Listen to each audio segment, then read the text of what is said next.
Исәнмесез, сишәмбе 26 декабрь яңалыклары белән эфирда Татарстан хәбәрләренең кичке чыгарылышы. Алар белән мин Люциана Тфолина таныштырам. Бүгін безнең программада. Бүген Казанда милли мәдәниятләр һәм гореф-гадәтләр елына нәтиҗә ясадылар. Должен быть орган, который этот вопрос будет сопровождать. Киңәшмә залындагы фикерләрне Фәйрүзә Мәҗитова тыңлады. Яңа елны яңа йортта. Бик бәхетле бу квартираны алганыбызга бик шат. Рәхмәт бик зур.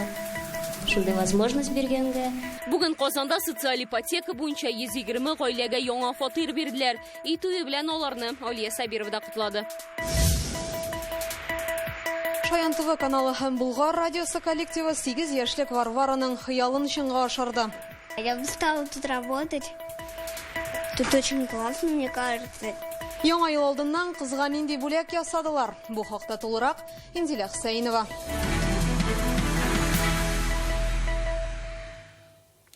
Бүген Казанның Кудаванцев урамындагы күп фатирлы йортларның берсендә газ шортлады. Башта бердә яшәүчеләр сәер тавыш ишеткән. Алар сөйләвенчә 4нче каттан 39 яшьлек ирнең газ плитәсен кабызуы була. Шул чакта шортлау яңгырый. Дулкын аны читкә алып аткан. Күрше бүлмәдә тәрәзә ватыла. Зыян күрүче балконга кадәр үзе чыга алган. Ярдәм сорап кычкыра башлаган. Узып баручылар аны ишетеп коткаручыларны чакырта. МЧС хезмәткәрләре ир-атны чыгар өчен баскыч суза, аннары табибларга тапшыра. Аның тәне бик нык пешкән диләр. Хәзер ул РКБның реанимация бүлегендә ята. Основные конструкции несущие, они не нарушены. Йортның төп конструкцияларына зыян килмәгән, фатир эшендә үзгәрешләр бар. Хәзергә җылылыкны үздек, канализация эшләми, 1 сәгать эчендә тикшерүчеләр үз эшен тәмамлагач, коммуникацияләрне тоташтырачакбыз. Газны алай тиз генә биреп булмый әле. Беренче сәгать эчендә идарәче компания хезмәткәрләре фатирга яңа тәрәзәләр куйган, җылы биргәннәр. 5 фатирга әле газ тоташтырылмаган. Электр үткәргечләр кибеп бетмәгәнгә күрә 8 фатирда ут юк. Иминлек таләпләренә туры килми торган хезмәт күрсәтү маддәсе буенча җинаять эше ачылган. Казанның Мәскәү районы прокуратурасы профильле белгечләр белән берлектә килеп чыккан хәлнең сәбәпләрен ачыклый. Газ җиһазлары белән эш иткәндә куркынычсызлык кагыйдәләре үтәлешенә хокукый бәя биреләчәк. Прокуратура иминлек таләпләренә туры килмәгән хезмәт күрсәтү турындагы җинаять эшен тикшерүне дә үз контролена алды. Казанның Салават күпер микрорайонында бүген үй туе. Яңа ел бүләге итеп фатир ачкычларын 420 гаиләгә тапшырдылар. Бюджет оешмалары хезмәткәрләре, ятим балалар, табиблар, яшь һәм күп балалы гаиләләр яшәү шартларын яхшыртты. Алар арасында махсус хәрби операциядә катнашучылар да бар. 3 күп катлы йорт социаль ипотека программасы буенча төзелгән. 11 ел буе бер бүлмәле фатир өчен түләп торган яшь гаилә яңа торакка күченергә әзерләнә. Аны социаль ипотека программасы буенча алганнар. Монда хәзер кичкенә Илданның үз бүлмәсе дә бар. Илзирәнең ире 1 ел элек өлешчә мобилизация буенча чакырылган була. Бүген ул СВО зонасында, чираттагы ялга кыш ахырында кайтырга тиеш. Бу юлы инде үз фатирына. Башта тотынар иде, менә бу нидән, кухнядан ремонтны. Ирем кайткан төшкә ала бирсә, аны тәмле ризыклар белән сыйлар өчен. Монда бер зур өстәл куясы иде. Яңа фатирлар яшәү өчен тулысынча әзер сантехника җиһазлары һәм электр плитәләре куелган. 2 балалы Гырнастаевлар гаиләсе инде бу атнада күченергә ниятли. Яңа елны 85 квадрат метрлы якты өйдә каршы алачаклар. Очень долго ждали данную квартиру. 15 ел фатир өчен түләп тордык. Яңа елны яңа куышта каршы алуыбызга мин бик шат. И Новый год в своей квартире. 420 гаилә өчен бүген бәйрәм. Социаль ипотека программасы буенча төзелгән 3 йортта шуның кадәр фатир бар. Ачкычларны бюджет оешмалары хезмәткәрләре, ятим балалар, табиблар, яшь һәм күп балалы гаиләләр алды. Яңа ел алдыннан бу зур бүләк диләр. Яңа елга бүләк безгә. Исән-сау яшәргә Алла бирсә. Аллага шөкер, дождались, көтеп алган көн инде бу безнең өчен бик шатлыклы көн. Надеюсь, исән-сау матур гына яшәрбез шул домнарда, квартирада. Январда тагын 2 күп катлы йортны кулланылышка тапшырачаклар. Шуларның берсендә яшәү шартлары үзгә була. Санузелны плиткага ябыштырдык һәм кухняга кухонный гарнитур һәм калган җиһазларны урнаштырдык. Менә шундый яңа формат рәисебез кушкан иде. Шул планны үтәп карыйбыз. Уңышлы килеп чыкса, бүтән йортларда да шулай кулланырга исәбебез бар. Быел республикада социаль ипотека буенча 160 мең квадрат квадрат метр трок тізілген 3000 гаилә яңа фатирлы була. Алия Сабирова, Игорь Романов, Яңа Гасыр каналы. Гыйнвардан Бошкалада 24 яңа парковка ачылачак. Олар Адаратский, Бондаренко, Островский, Петербург, Вишневский, Калинин, Чехов урамнарында, шулай Ямашев проспектында булачак. Иң зурысы Үзәк стадион янында оештырыла. Аларның барысында да машина кую 3 көннәрендә кичке 8-ге кадәр түләүле, сәгатенә 30 сум алыначак. Ял бәйрәм көннәрендә яңа ел каникулларында бушлай. Бүген мэрияда хәбәр итүләренчә, автомобиль йөртүчеләрнең күбесе парковкага 15 минутка гына керә. Бу вакыт өчен түләргә кирәкми. Башкалада көненә уртача 8,5 машина йөртүче автомобиль кую урыны өчен түли. Быел шәһәр бюджетына муниципаль парковкалардан 400 миллион сум акча кергән. 1 январьдан Казанда 1400-дән артык машина урыны муниципаль парковка форматында кертелә. Бу парковкаларның күбесе Вахитов районда эшләнә. Парковкаларның бөтенесе трафикны үстерү өчен, юлларда булган обстановканы яхшырту өчен каралган. Бүген Рөстәм Миннеханов Кремльдә Казанның «Зенит» командасын тәбрикләде. Алар бу атнада 12-нче тапкыр Россия кубогын яулады. Быелгы сезонда Россия чемпионатын һәм Суперкубокында отканнар иде. Татарстан рәисе әлеге казанышларның зур тырышлык нәтиҗәсе булуын әйтте. Быел Россиядә волейбол спорты барлыкка килүнең 100 еллыгы билгеләп үтелә. Шуңа күрә әлеге җиңүләр аеруча кадерле ди ул. Кремльдәге тантанадан Илдар Сафиуллин. Her чак кулында туп уйнатып тормаса, волейболчы буламыни. Аны хәтта Кремльдәге тантанага да алып килгәннәр. Бу гади генә туп түгел, Татарстан рәисенә бүләк итә торганы. Шуңа һәр спортчы аңа үз имзасын куя. Рәсми чара башланырга берничә минут вакыт бар. Оркестр аһәңле кине башкара, иң түрдә чыршы утларыннан да нурлырак булып кубок балкый. Һәм менә Рөстәм Миннеханов котлау сүзләрен җиткерә. Для меня огромное удовольствие вновь встретиться с вами. В первую очередь хочу поздравить всех с наступающим Новым годом. Завершается год, и вы снова нас порадовали. Искренне рад поздравить вас. В рамках розыгрыша кубка вы продемонстрировали высочайшее спортивное мастерство, командный дух и веру в победу. Мы внимательно следили за вашими выступлениями и искренне радовались успехам. Алтын утта кеше хезмәттә сынала дип әйтәләр. Спортчылар өчен зур хезмәт ул ярышларда уңышка ирешү һәм менә аның нәтиҗәсе. Зенит Казан командасы әлеге кубокны 12-нче тапкыр яуласа да, ул алар өчен бик тә кадерле. Инде яңа ел алдыннан яуланган уңыш аеруча да әһәмиятле була, чөнки шушы тылсымлы бәйрәм алдыннан һәркем үзенә күрә могҗиза көтә. Исегезгә төшерәбез, Зенит Казан Мәскәүдә узган хәлиткеч уенда 7 көндәш Динамо командасын 3-1 исәбе белән җиңеп чыкты. Безнекеләр көчле, тәҗрибәле һәм бердәм булуларын исбатлый алды. Казан волейболчылары һәр алымда өстенрәк иде. За счет командной игры безнең кешебез бер-беребезне аңлап уйнауда. 7 көндәшкә каршы ярышканда бу бик тә мөһим. Без бу уенга озак әзерләндек, җиңү теләге зур иде.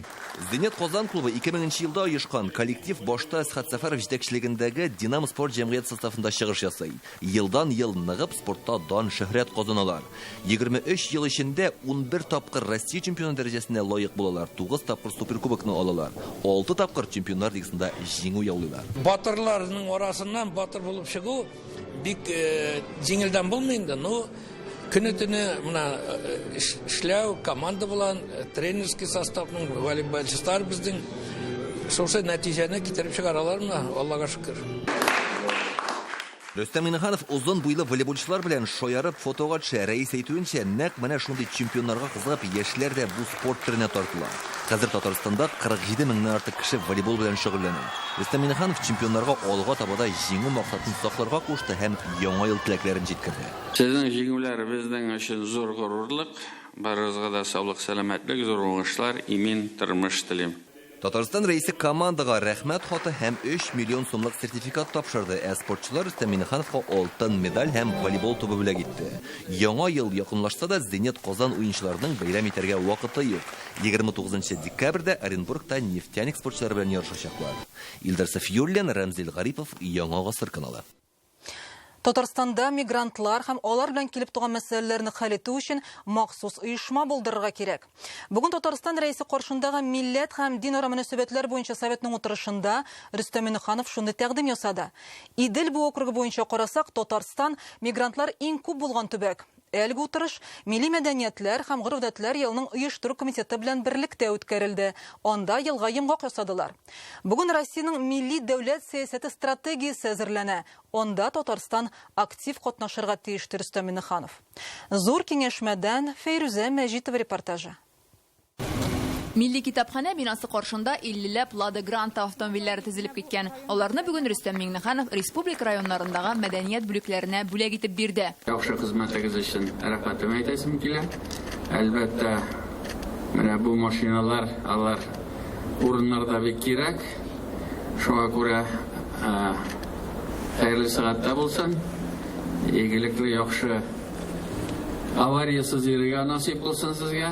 Эшегезне матурлап алып барырга һәм бөтен шартлар шуңа күрә яңа ел алдыннан бер кечкенә генә сезгә бүләк булсын. Милли мәдәниятләр һәм гореф-гадәтләр елын тәмамлаганда мондый бүләк алу аеруча күңелле ди җитәкчеләр. Бик тә кирәк иде. Чөнки машина паркы тузды бүгенге көндә. Бик күп чаралар үткәрелә районыбызда. Шулай ук авылларда фестивальләр үткәрәбез, күп кенә районнарга концертлар белән йөрергә кирәк. Мәдәният бүлекләренең эше авыл җирлекләренә бару белән бит инде бәйле. Шуңа күрә әлеге машиналарны без бик шатланып кабул итәбез. Яңа елга берничә көн кала. Бу бик зур бүләк булды. Моның өчен бик зур рәхмәт. Милли китапханә фойесында Рөстәм Миңнехановка кул эшләре, милли кием салымнар, халык һөнәрчелеге товарларын күрсәтәләр. Монда түбәтәй тегү буенча мастер-класс бирәләр, шелтәр бәйләп күрсәтәләр. Рөстәм Миңнехановка балык бистәсеннән Рәмзия Фәттахова шелтәр кулъяулык бүләк итте. Һәм сезгә үзегезнең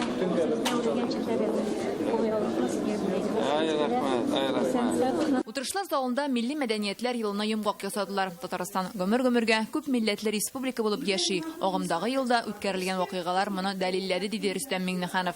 Заботу о представителях каждого народа, проживающего в республике, основа нашего единства. Особое внимание уделяется обеспечению прав граждан на сохранение и развитие разных языков, культур и традиций. Этому в полной мере способствовал год национальных культур и традиций, итоги которого мы сегодня подводим. Ел дәвамында милли бәйрәмнәрдә 185 меңнән артык кеше катнашкан. Бу узган елдагыдан 35%-ка артык, ди мәдәният министры. Киләсе елга ул Татарстан көннәренең Кыргызстан, Иран, Мисыр, Азәрбайҗанда уздырылачагын әйтте. Татарстан рәисе кушуы буенча Сабан туйны борынгыча итеп уздыру өчен режиссерларны укытканнар. Әлеге курсларда республиканың муниципаль районнарының 70-тән артык белгеч катнашты. Милли бәйрәмнәр җаннарыбызга рухи азык биреп тора. Алар аша без бер-берсен яхшырак аңлый башлыйбыз. Шулай итеп милләт ара дуслык ныгый һәм илебездә бердәмлек хисе чыныга. Быел республиканың күп милләтле халкы арасында сораштыру уздырганнар һәм шуны ачыклыйлар. Аларның 80% Татарстандагы милли мәсьәләләрне уңай бәяли. Әмма безнең тотрыклыкны кукшатырга теләүчеләр бар, ди Рөстәм Миңнеханов. Мы видим непрекращающиеся попытки западных спецслужб внести раздор между нами. Наш национальный лидер Владимир Владимирович Путин в этой связи отметил, что мы не допустим, чтобы межконфессиональная и межнациональная рознь раскачивала общество. Татмедиа агентлыгы җитәкчесе Айдар Сәлимгәрәев мондый хәбәрләрнең мәгълүмат дөньясында аеруча социаль челтәрләрдә очравын әйтә. Тикшерә башласаң, алар фейк, ягъни ялган булып чыга, ди. Әйтик, мигрантлар белән бәйле имеш-мимешләр. Тиз арада күреп алып, объектив мәгълүмат җиткерү кирәк. Провокации в одной из Кавказских республик на фоне трагических событий на Ближнем Востоке показали, какими приемами можно дестабилизировать обстановку. Среди таких способов манипуляции вопросы миграционной политики могут стать предметом подобных манипуляций в медиапространстве. Милләт ара мөнәсәбәтләрне яктыртканда без медиа киңлекне позитив контент белән баетырга тиеш. Без көчле икътисади төбәк, мигрантлар безгә күбесенчә эшкә килә. Бер җәмгыятьтә аңлашып яшәр өчен аларны безнең тормыш шартларына яраклаштырырга, ягъни социальләштерергә кирәк, ди Рөстәм Миңнеханов. Алар беренче чиратта Россия законнарын белергә һәм үтәргә тиеш. Әгәр дә кыенлыклар килеп чыга икән, өйрәтергә кирәк. Алар белән эшләүнең нинди формалары җитеп бетми. Әлеге мәсьәләләрне өйрәнү өчен республика рәисе махсус орган булдырырга тәкъдим итте. Ул мигрантларны бик күп җәлеп итә торган чит илләр тәҗрибәсен өйрәнергә була диде. Мигранты нужны. Мы сегодня крупный промышленный центр, и без мигрантов мы не справимся. Но в то же время их пребывание, присутствие, там, все это должно быть упорядочено в рамках существующих норм и законов. Если нет их, мы должны выйти с предложением, какая форма и как это должно быть. И в целом, вот, Алексей Валерьевич, вам, Асхат Ахмедович, у нас должен быть орган, который этот вопрос будет сопровождать. Бүген Россиянең милли дәүләт сәясәте стратегиясен әзерлиләр. Анда Татарстан актив катнашырга тиеш дип билгеләп үтте Рөстәм Миңнеханов. Шулай ук киләсе 2024 ел илдә гаилә елы булачак. Ул да милли бердәмлеккә өндәүче чараларга бай булырга тиеш дигән бурыч куйды. Фәризә Мәҗитова, Гадел Миндубаев, Яңа Гасыр каналы. Бүген ел җитәкчесе конкурсы җиңүчеләрен билгеләделәр. Рөстәм Миңнеханов аларны сәламләп, катлаулы вазгыятькә карамастан икътисадның төп күрсәткечләрен саклап кала алдык диде. Бу җитәкчеләр һәм аларның оешмалары хезмәте нәтиҗәсе. Киләсе елга төп бурычлар итеп азык-төлек иминлеген тәэмин итүне һәм хәрбиләрнең гаиләләренә булышуны атады. Соңыннан Россия, Татарстанның дәүләт һәм Яңарыш Республика фонды бүләкләре тапшырылды. Җитәкчеләрне Минтимер Шәймиев та тәбрикли. Сегодня наши земляки успешно продолжают эти традиции, совершая подвиги как в тылу, так и на передовой. Многие из присутствующих оказывают личную поддержку военнослужащим, их семьям. Хочу выразить вам признательность за это. Сызга, Улы, рахматыны бельдрам. Вам большое спасибо. Вот уже 23 года, время идет быстро.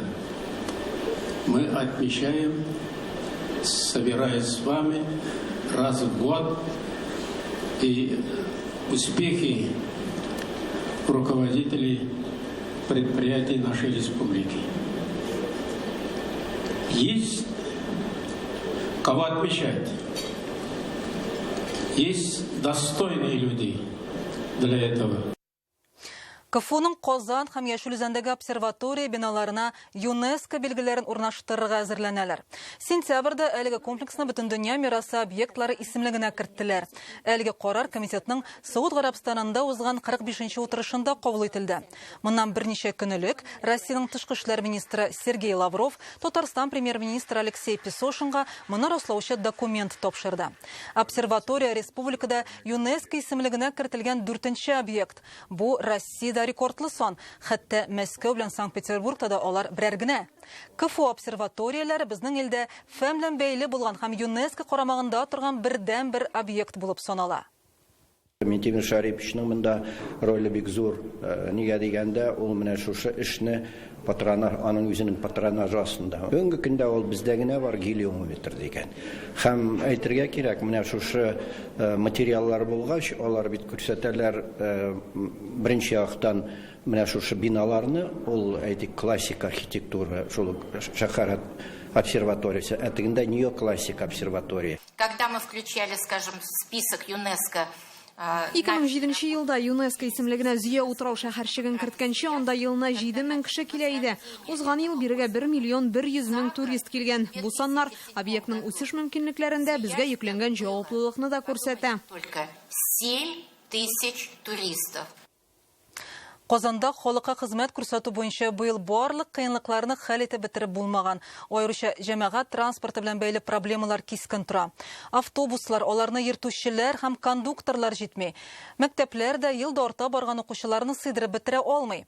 Илсур Метшин журналистлар белән очрашуда быел башкарылган эшләргә йомгак ясады. Уңышлар да аз түгел ди ул. Торак төзелеше буенча рекорд куелган. Туристлар саны арта. Шәһәрдә уңайлы мөхит булдырылган. Казан ратушасы 19-нчы гасырның уртасында төзелгән. Монда даими рәвештә зур вакыйгалар үтә. Әйтик, 2024 елда Башкалабызда узачак БРИКС саммитына килгән дәрәҗәле кунаклар зур җитәкчеләр катнашында да эшлекле очрашулар нәкъ менә шушы колонналы бинада үтәчәк. Һәм инде хәзер Казан мэрының журналистлардан очрашып, узган елга нәкъ менә шунда нәтиҗә ясауда һич кенә дә очраклы түгел. Без барыбыз шот күрергә. Илсур Метшин журналистларга ел дәвамында башкарылган эшләр турында сөйли. Аларның дәлиле зур экрандагы видео язмада. Мэр әйтүенчә, шәһәр үсешен күрсәтүче төп билге ул төзелешләр. Быел Казанда 1 миллион 320 мең квадрат метр торак сафка бастырылган. Кече һәм урта бизнес белән 360 мең кеше шөгыльләнә. Үз мәшгульләр саны 100 меңнән артык. Казанда 4 миллионга якын турист булып киткән. Алардан Татарстан башкаласы бюджетына 20 миллиард сум акча керә. Казанда быел кулланышка тапшырылган 4 мәктәптә 6 мең бала белем ала. 20 тысяч первоклассников в этом году. Быел беренче сыйныфка керүчеләр 20 мең, укучылар саны ел сайын 10 меңгә арта бара. Яңа мәктәпләрне даими төзеп торсак та, ихтыяҗ зур. Җәмәгать транспорты белән бәйле хәл ителәсе мәсьәләләр дә бихисап. Автобус йөртүчеләр җитми. Хәзерге вакытта 1,5 шофер һәм кондуктор кирәк. Шәһәрдә автобуслар аз булуның сәбәбе шул. Җәмәгать транспорты кыенлыклары федераль дәрәҗәдә хәл ителергә тиеш. Казанда пассажирлар ташучы 14 оешмадан небары 6 гына калган. Халык җәмәгать транспортыннан файдалансын өчен уңайлы автобуслар булырга тиеш. Хезмәт күрсәтү сыйфатын яхшыртырга кирәк. Таксилар эшендә җайга салу шарт. Белгечләр әйтүенчә, бер такси шәһәрдә кешеләрне йөртүдә 8 шәхси автомобильне алыштырыла. Бу бөкеләрдән арынуның бер юлы. Бик зур вакыйга. Киләсе елда Казанда халыкара дәрәҗәдәге зур вакыйгалар узачак. Без кунаклар кабул итәргә әзер, мондый чараларны үткәрү тәҗрибәсе бар ди Илсур Метшин. Киләчәк уеннарында катнашырга теләүчеләрдән 100 илдән гаризалар кабул иткәннәр инде. БРИКС саммитына 30дан артык дәүләттән делегатлар килү көтелә. Казанда БРИКС индустриясе университеты барлыкка килергә мөмкин димер. Куелган максатларны тормышка ашыру өчен иң мөһиме исәнлек, саулык, күңел тынычлыгы кирәк ди Илсур Метшин. Яңа елда бөтен Татарстан Республика халкына ин изге теләкләр телим, исәнлек, саулык, Ходай Тәгалә барысын саклап торсын. Уңышлар бергә булып, бердәм булып, ин изге теләкләр. Илдар Сафиуллин, Гадел Миңдубаев, Яңа гасыр каналы. Бүген Башкалада төп чыршыны ачтылар. Ул елдагыча Казан гаилә үзәге янында куела. Бәйрәм концерты һәм театраль тамаша оештырылды. Шулай ук ярминкә һәм аттракционнар эшли. Быел яшел гүзәлкәнең биеклеге 35 метр. Аңа 76 мең гирлянда, 155 шар, 500 йолдыз беркеткәннәр. Шатыр кебек итеп мультимедиялы инсталляцияда ясалган. Ачылыш тантанасында эшләгән хезмәттәшем Рания Абдрахманова яңа гына студияга кайтты. Ул әзерләгән материалны тәкъдим итәбез. Ниһаят бүген Казан халкы һәм кунаклары өчен озак көттергән Башкаланың төп чыршысы урнашкан мәйдан үз ишекләрен ачты. Бүген монда йөзләгән, меңләгән кеше барысы да чыршыны күрергә килгән. Яңа елның төп агачы гадәттәгечә 35 метрлы һәм аның ян якларын меңләгән лампадан торган иллюминация бизи. Очень красивое и очень интересное светодинамическое шоу. Она издалека видна, и она отличает наш город от всех городов, потому что у нас город самый красивый, самый успешный, самый жизнерадостный. Бүгенге бәйрәм тантанасына әтиләре, әниләре, әбиләре, бабайлары, гаиләләре белән килүчеләр күп. Хәзер минем янымда Казаннан Зәйнәгытдиновлар гаиләсе. Әйтегез әле, вакытта бүген ничек килергә булдыгыз? Улыгызны да алып килгәнсез икән. Ничек мондагы бәйрәм мөхите бүген сезгә? Бәйрәм бик күңелгә ошаган. Менә улыбызны саиктан алдык та, балалар бакчасыннан тиз генә шунда килдек. Бүген инде көн матур. Без инде гаиләбез белән чыршы карарга дип килдек. Кичкенә улыбыз кыш бабай көтеп тора. Бүләк бирәләр дип. Без аның бизәлгәнен дә көттек, күзәтеп бардык. Шундый менә бүген бөтен эшебезне ташлап шунда килдек. Бик матур бизәлгән, аның матур гирляндалары, уенчыклары. Шулай ук Казан кунаклары өчен бүген татар артистлары Лейна, Анастасия Макарова, шулай ук Казан филармониясе җырчылары чыгыш ясый. Хәзерге вакытта әкияти махсус тамаша бара. Аның эчтәлеге буенча аждаһа явызлыкка каршы көрәшә. Шулай ук мәйданда бүген яңа ел ярминкәсе, аттракционнар эшли, балалар өчен уен мәйданчыклары, алалар өчен кышкы уеннар оештырылган. Гомумән биредә барлык күңел ачу чаралары 8 гыйнварга кадәр көн сайын барачак. Рания Абдрахманова, Рәмзил Гарипов, Яңа гасыр каналы. Бүгін Шаян ТВ балалар каналында һәм Болгар радиосында физик мөмкинлеге шикле 8 яшьлек Варвараның иң зур хыялы тормышка ашты. Әнисе кызын телевидение һәм радио дөньясы белән якыннан таныштыруны үтенеп, Бөтен Россия теләкләр чыршысы акциясе барышында хат юллаган була. Аны тылсымлы чыршыдан Татарстан рәисе хакимияте җитәкчесе Азат Сафаров алып калган һәм баланың теләге үтәләде. Бүген Варвара популяр тапшырулар яздырыла студияда булды. Мультфильмнарның ничек эшләнүен күрде. Радио аша тыңлаучыларга сәлам җиткерде.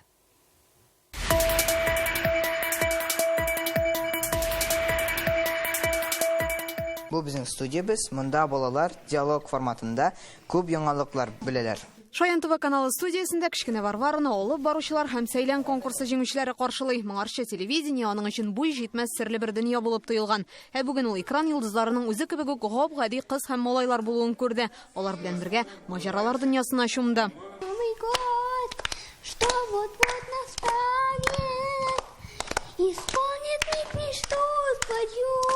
Варвара күптән балалар телеканалын килеп күрергә хыялланган. Бүген аңа телевидениенең ичке дөньясы белән танышып, тапшыруларның ничек әзерләнгәнен карау бәхете тәтеде. Я удивлена этому.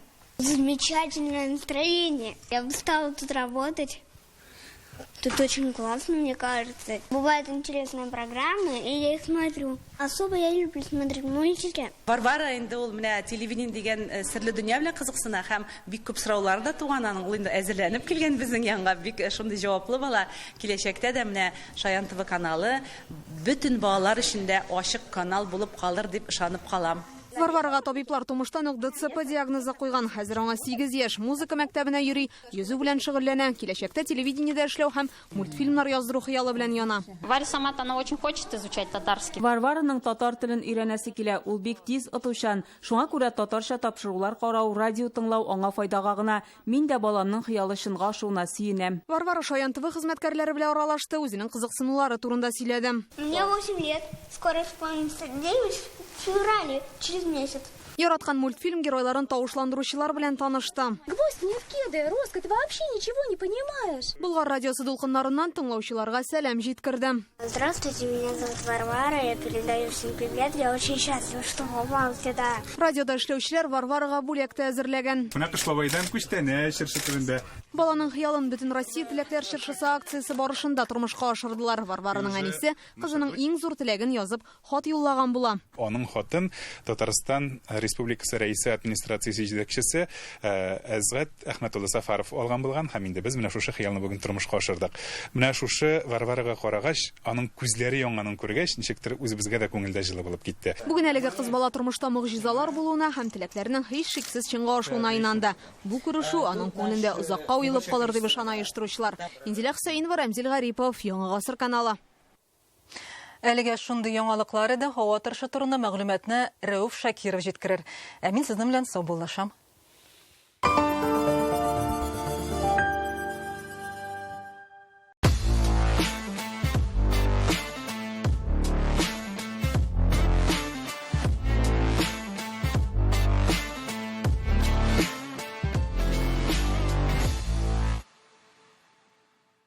Требуются сотрудники на прием и распределение товаров на складском комплексе Wildberries. Опыт работы не требуется, мы всему вас научим. Скачай приложение WebJob, заполни анкету и выбери удобное место работы. Ждем тебя в нашей команде. Холодильник нужен? Подпишись на газету «Республика Татарстан». Предъяви квитанцию, участвуй в розыгрыше, забирай призы. Двухкамерный холодильник, морозильная камера, сумка-термос за подписку на полугодие. Индекс подписки смотри здесь. Жар, кашель. Что это, грипп, ковид или ОРЗ? Найти ответ помогут в гемотест. Общий анализ крови и маркер воспаления за 220 рублей. Диагностика инфекции со скидкой 20%.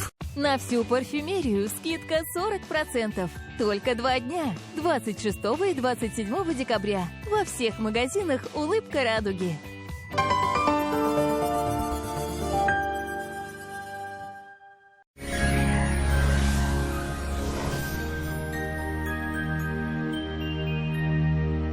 Исәнмесез. Сезнең белән студияда мин Рәүф Шакиров. Татарстанда һава шартлары түбән атмосфера басымы тәэсирендә формалаша. Ә хәзер тулырак.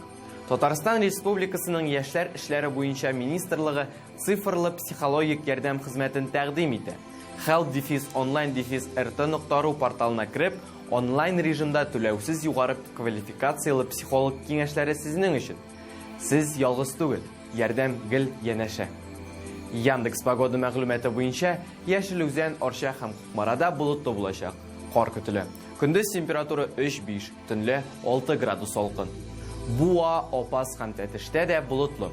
Кар көндез 2-3, төнлә 6-7 градус салкын. Шистай, Нурлат һәм Яңа Чишмәдә болытлы. Карлы көн.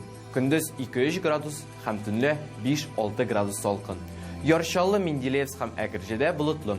Көндез 3-5, төнлә 5-7 градус салкын. Әлмәт, Азнакай һәм Русуда бераз җылырак.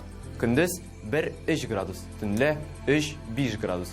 Монда да явым-төшем фаразлана. Республиканың туристик шәһәрләрендә дә төнге температура түбәнәя. Зиядә болытлы, кар явачак. Температура көндез -3, төнлә -6 градус. Булгарда да кар көтелә. Көндез 2 градус, төнлә 6 градус салкын. Алабугада көндез -4 градус, төнлә -6 градус. Монда да кар вәгъдә ителә. Казанда болытлы, карлы көн булачак. Көндез температура 2, төнлә 5 градус салкын. Атмосфера басымы нормадан бераз түбәнрәк. Ул төркемеш баганасын 741 мм тәшкил итәчәк. Җил көнбатыштан уртача тизлектә. Дымлылык югары булып кала 91%. Җирнең магнит кыры тыныч. Әлегә менә шулар. Сезнең белән студияда мин Рәүф Шакиров иде. Безнең белән калыгыз.